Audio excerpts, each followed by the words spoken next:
What were your thoughts on this 5 race deal, streaming exclusive for Prime Video? How excited are you for the return of TNT? The booth's going to be the same, so there is some continuity there.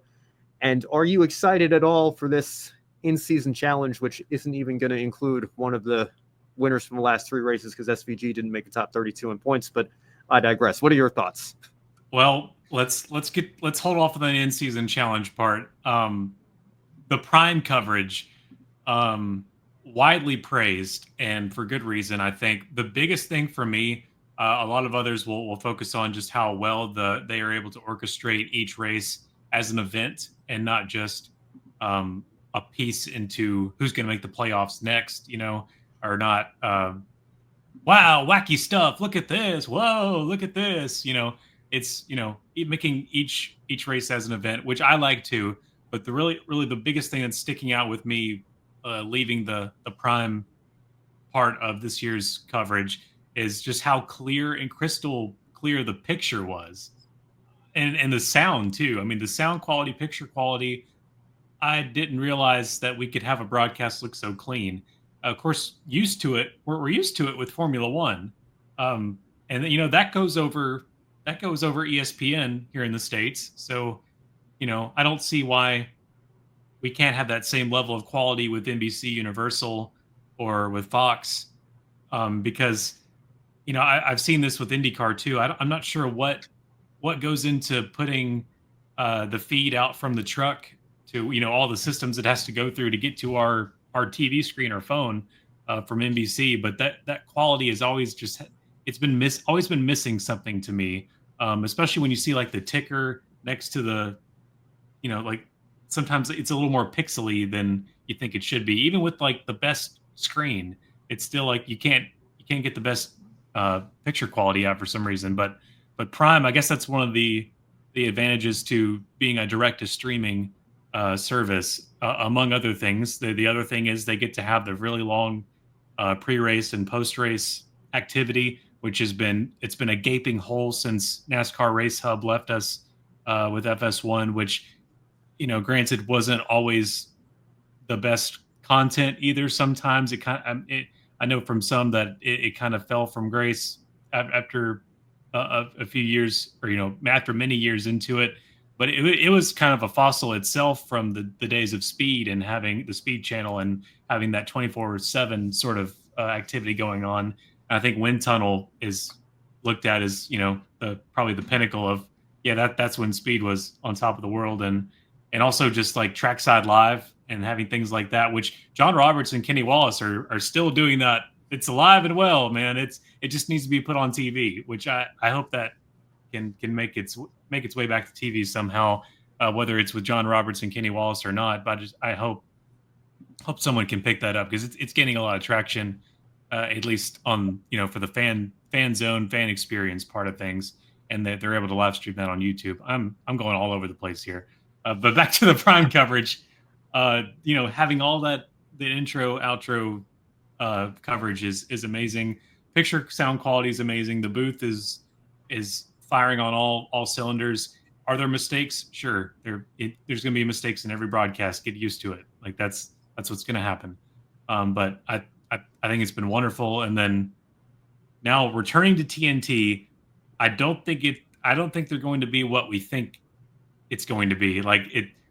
I think we're thinking 2012 TNT or 2011 TNT Summer Series, AC/DC intro, and all this stuff. I imagine it's going to be a little more revamped than that, maybe a little tamer than what we're anticipating in our mind's eye.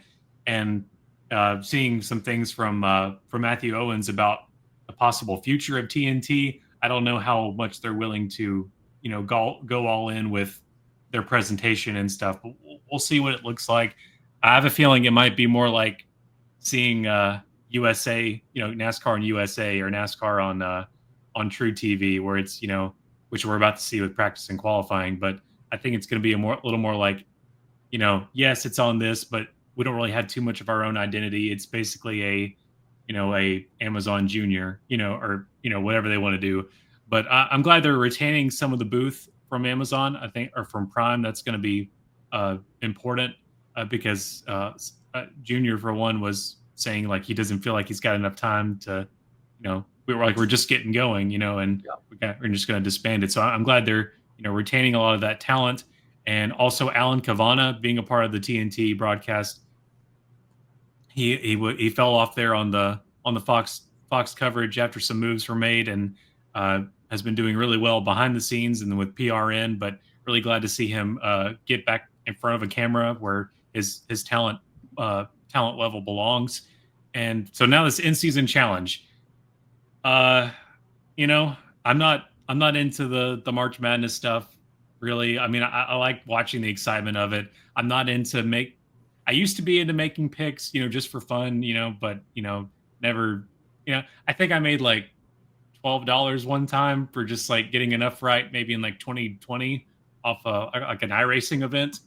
That app has been deleted since then. I forgot what that was, but it was something they had going on. But anyway, I'm not into anything like that, and the drivers did not seem to be caring about the in-season challenge at all. So it seems like something that's purely for the fans' enjoyment, which is okay. Maybe the drivers will get into it a little bit if they see that they have a chance to win money, of course, but I mean, and the fans do too.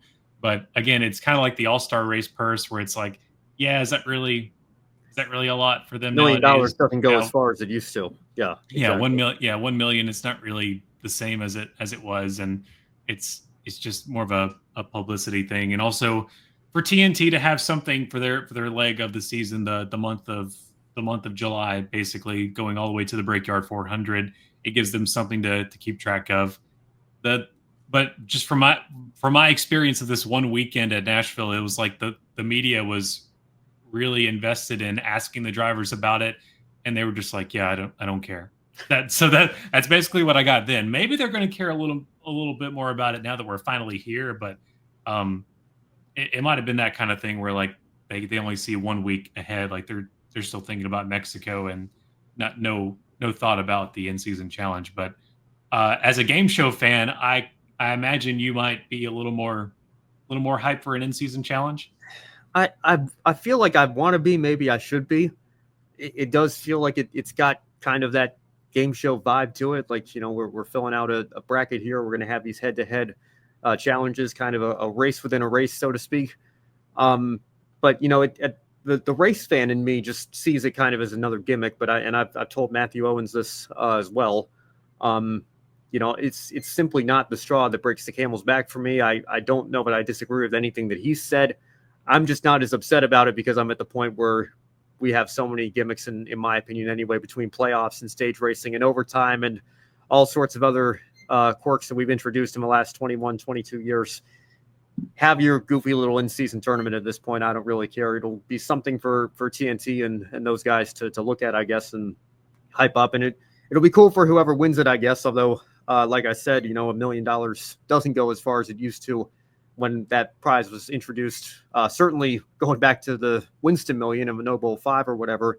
But even the All-Star race, I think even the mid-2000s, you look at how much inflation has jumped up since then. And, that's one thing. But then I turn around and say, well, if this was a $5 million challenge or a $10 million challenge, would it change how we're talking view about that? And I think maybe it would a little bit, but I don't know. It's still, when you have a bracket style competition and one of your tracks is Atlanta, for crying out loud. I mean, just in this day and age, the Atlanta Motor Speedway that we have now, I don't know. It's again, the fact that SVG was one of the 3 winners, and imagine if he had snuck into the top 32 going into that race, and now was a top 3 seed because he won. Again, no disrespect to SVG, but that's not really indicative of where he should probably be seated for something like this, based on the season that he's had so far, right? I mean, obviously he was great in Mexico, but you look at these tracks coming up here. I don't know. I mean, it's just, again, I feel like I can't really badmouth it too much because I don't have too many negative thoughts towards it, but it's probably something that it's going to be in the back of my mind at best as we go into these races here. I'm much more interested to see what the TNT product is going to look like. I know you called it Amazon. I think Amazon Prime, Turner, TNT, it's all interchangeable. Everybody knows what you mean there. I think you're going to see the same graphics, but just a different logo, kind of like USA, the relationship with USA and NBC. Yeah. I would love to be wrong. I noticed during the post-race show, I feel like the the bottom line that they were using seemed like it was NBC's graphics there. It seemed like it was, if not a direct copy, it was very close, at least. Yeah, very close. Inspiration from that. And we've seen that obviously with Prime's coverage of the qualifying sessions from when Fox had that part of the schedule. So it seemed like they were taking some of those for their own benefit there. I'm sure, there's always some cooperation between the broadcasting partners in that sense. But just one more, drawing it back to Dale Jr. real quick, because I know I've been, after Matthew, probably his second harshest critic of him in the booth during his time at NBC, discounting all the people in the Facebook comments, because that's where all the experts reside there. Jr. certainly not universally beloved in the booth, but I think majority had mostly positive things to say about him. I was a little more critical of his NBC tenure, but I think he has noticeably improved, and I don't know if that's just down to the booth being less crowded. I don't know if he just has better chemistry with Adam Alexander. I know he has great chemistry with Steve Letard. Obviously, they were crew chief driver pairing for many, many years at Hendricks, so there's never been an issue there. But I have to say, I think I like Junior a little bit more in this 5-race stretch, and I'm sure that will continue at TNT. And I have to say, even Adam Alexander, I never hated Adam Alexander in the booth, but he hasn't particularly been one of my top 2 or 3 favorites either. But I think he really stepped up his game as well, and he's done the same in the CW booth, also in the Xfinity side of things. So I think that the booth has been a very solid part of these Prime broadcasts as well. Still think I'd prefer Junior in the studio role. I think that's where he shines the most. But I think, again, like Mike Joyce said on the download a couple of years ago, you'd have to dynamite him out of the booth there, and even then, you probably wouldn't be able to totally get rid of him. I completely understand why the networks want to have him in the most visible place possible. But to his credit, I think he's stepped up his game as well. And again, looking forward to that part of the continuity, at least when TNT takes over. But it will be interesting to see the product that they put on display for us over these next 5 weeks as well.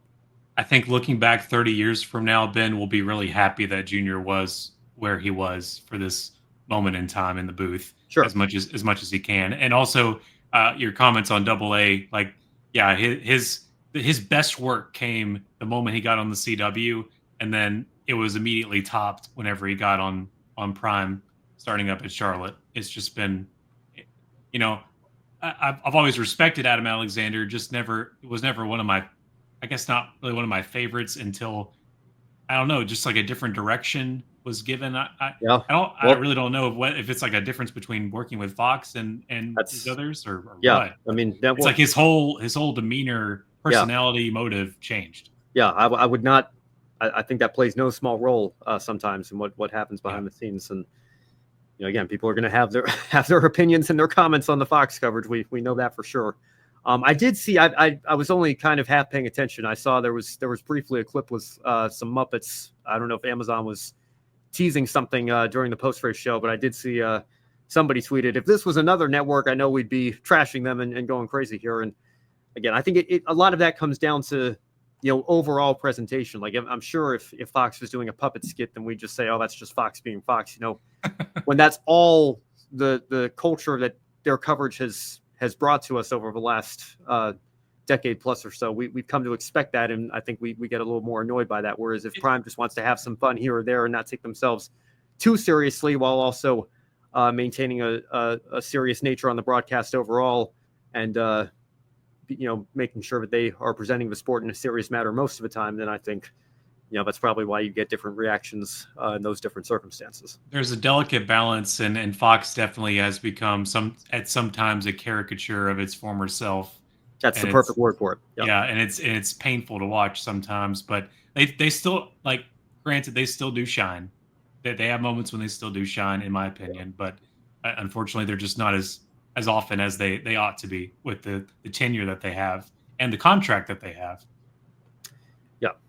Yeah, exactly. And I think Mike Joy is a living legend. I will never badmouth him too much. I do think he's no longer in his prime either. He's certainly closer to the end of his career than the beginning. But it is great that he is still involved in the sport. And I do think, Harvick provides some great analysis as well. I just think that booth doesn't have as much chemistry as of yet, even though we're 2 years in, as perhaps this Prime booth has after just 5 races here. And again, I think a lot of that comes down to behind the scenes production and the directions that those guys are are being let in. But again, we'll see. Maybe this will get the other networks to raise their bar a little bit, and rising tide lifts all boats in that sense. We'll see. That's all I hoped for whenever we got this new contract deal. Exactly. Is okay.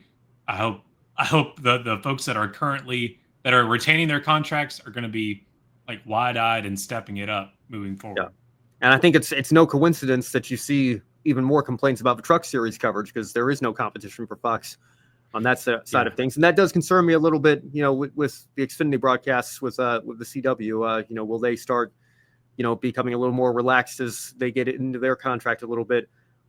Certainly, I don't think the booth is going to feel that way, but again, we've seen some issues behind the scenes, with local affiliates as well. So hopefully those get ironed out, and we don't lose that on the Xfinity side as well there. The best thing that could happen for Fox and NBC in these coming years is the potential of their race count being threatened by Prime and TNT for lack of performance, we're going for sure, or lack of ratings. Yeah.